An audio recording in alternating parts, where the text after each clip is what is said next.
question and answer session. Invite anyone who is having question or statement or experience to start.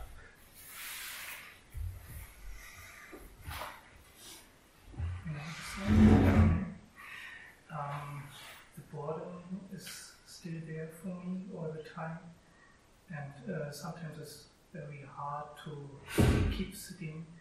My mind seems a little jumpy. Sometimes I really want to stand up and go like this. And yesterday after the talk, in the talk you gave the advice, if we feel like sore and strained, I feel that very often, we should go back to the posture, and I did this. Sometimes it helps, sometimes not. And in one sitting it went really well. It was like I felt my whole body at once, and it was very calming, and instantly the breath came into my focus, and both of them were indistinguishable, if you like. It was like the breath is the body and vice versa. It happened a few times, and then all the subsequent walking and sitting are like I have to force myself through it. I can't really get a clear image of my posture. I know what I'm doing, that I'm sitting, that I'm walking, but it's not focused like before. Sometimes I ask myself if I'm even mindful anymore, and I am in a different way. It feels more like dispersed, not so focused. And I can't go deep, it's always shallow.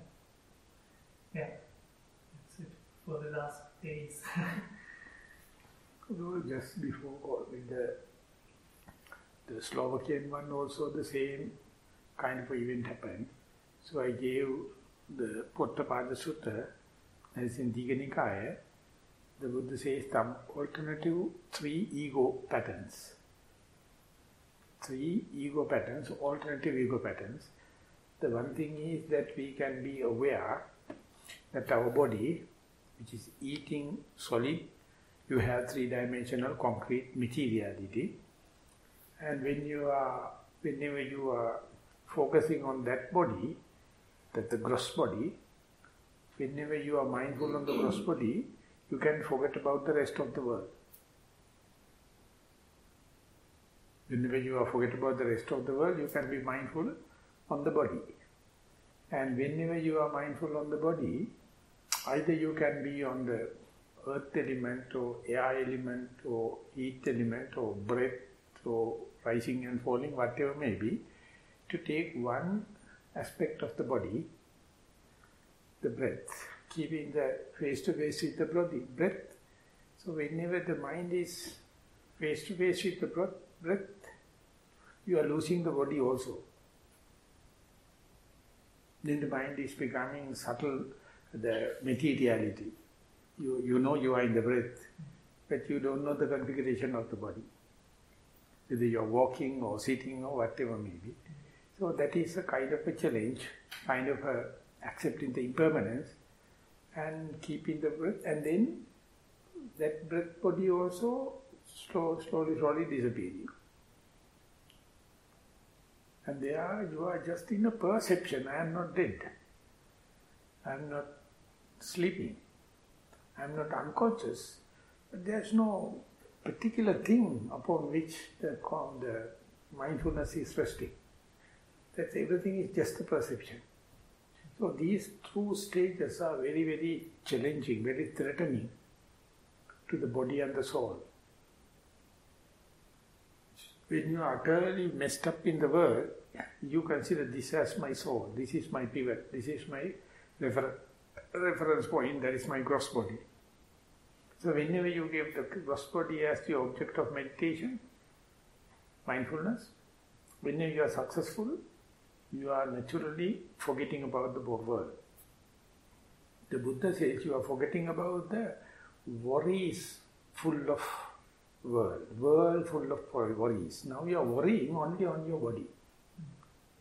And then within the body, if you select a representative on the breath, rising and falling, or sitting, touching, or heat element, whatever may be, then you are forgetting about the breath body also, the whole body also, only you are with the breath body.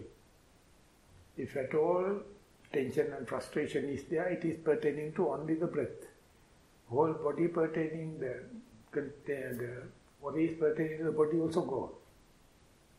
And then ultimately that breath also dissolving. Yeah, you don't know where the mindfulness is. There is no boundary. So you lose the locality, you lose the time aspect, and you become just non-local.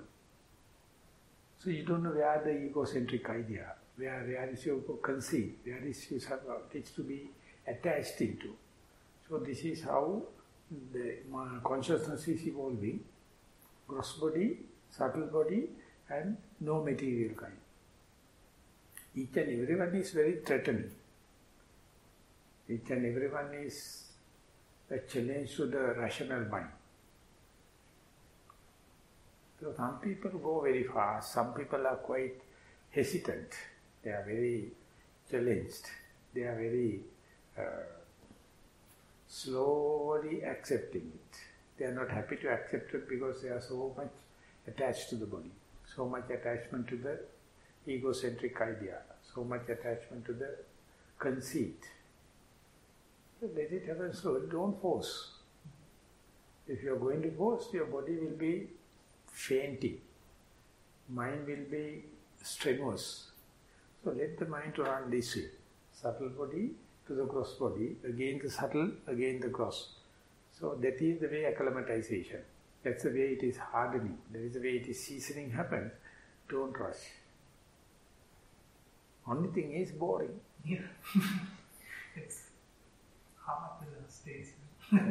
But you have to understand it's the evolution. Evolution takes place, let the mind to freely hover, run up and down. And within one sitting, it may be 10, 20 times you are changing, going to this side and coming back again, again going there. Then only you understand the mind can take the whole range. It is a evolution. Whenever you attach to the worldly affairs, you cannot be aware of the body. Whenever you are attached to the body, you cannot be aware of the breath. Whenever you attach to the breath, you cannot let it dissolve. So exclusively two sets. So very interesting. Any person exactly the same journey. Whether you are male or female, no problem. Yes. I have a similar thing, but I don't really understand why would you go there, or I don't really, I mean it's still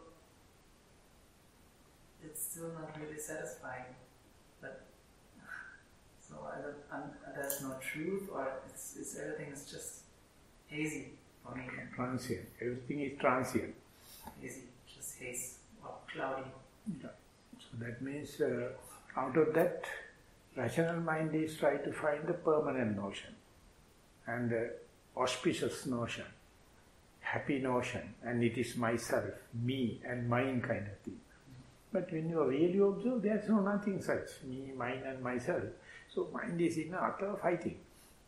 Which one to accept, the real nose, experience under the nose, or what you have learned from the book, what you have learned from your parents.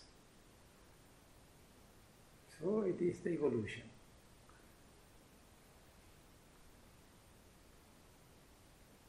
Can't we say something clear? Is it not also about clearing things out to say, okay, this is in-breath and out-breath, and I start from a very certain point of thing, and I can kind of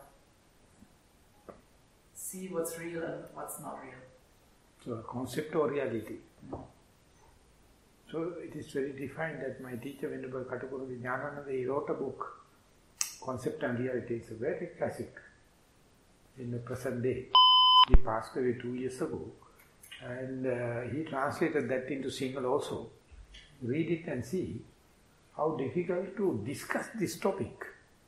Are we talking upon a concept or reality? So there's no margin. When you see the body, it is reality. When you go to the breath and when the breath disappears, it is a concept. V is equal to mc square. So energy